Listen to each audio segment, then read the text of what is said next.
Now we have more great advice. Big changes are on the way for your retirement plans, which would allow employees more options to save, the ability to access funds without penalties, and even a way to obtain employer match equal to your student loan payment. That's a big one. That's a big one. Joining us right now, CPA Kimberly Washington. Let's talk about this. These are a lot of big changes that are so important for people. Right, so important. So of course, if you're someone and you're putting money away to your retirement plan, you have to keep in mind a lot of big changes are on the way. And just as we mentioned, number one, when it comes to your retirement, when you put money into it, it will allow you to boost more money, especially if you're an older American.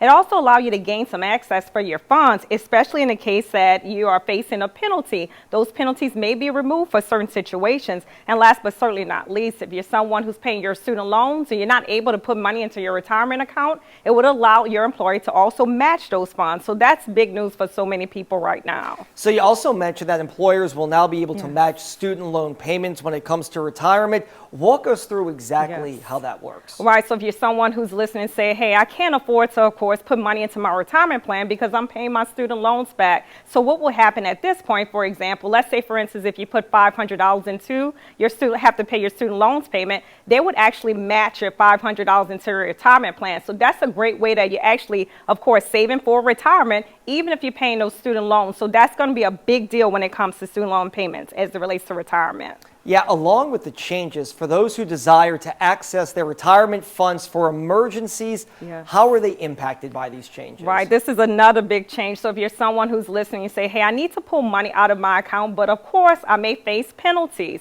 Under the current law, if you're under the age of 59 and a half, you do face penalties when you pull money out of your retirement account. Under this new law, you'll be able to pull up to $1,000 out of your retirement account, but you won't face any penalties. But do keep in mind, you still have to pay taxes on this money. However, if you repay the money within 3 years, you can also get a tax refund. So that's a big change, and that's going to impact so many people at this time. All right, final question. What are other changes individuals should be aware of concerning their retirement accounts? Right. It's a lot of big changes in this bill. But number one, if you're an older American over the age of 60, you'll be able to put more money into your retirement account. Of course, that amount would be up to $10,000. So that's also a big change. If you're someone who's listening, you're a part-time worker and say, hey, I typically don't qualify for these different types of programs, there's going to be some flexibility to make certain employers would also include part-time workers. And last but certainly not least, keep in mind that these different provisions will take place at the end of this year and starting at the end of next year too. So we still have some time, but this is a lot to look forward to at this time as well. Yeah, a lot of advice right there. CPA Kimberly Washington. I know people can find you on social media, but Twitter, Facebook, anything if they have questions. Thank you. That's true. All right, Thank we you appreciate so much. your time.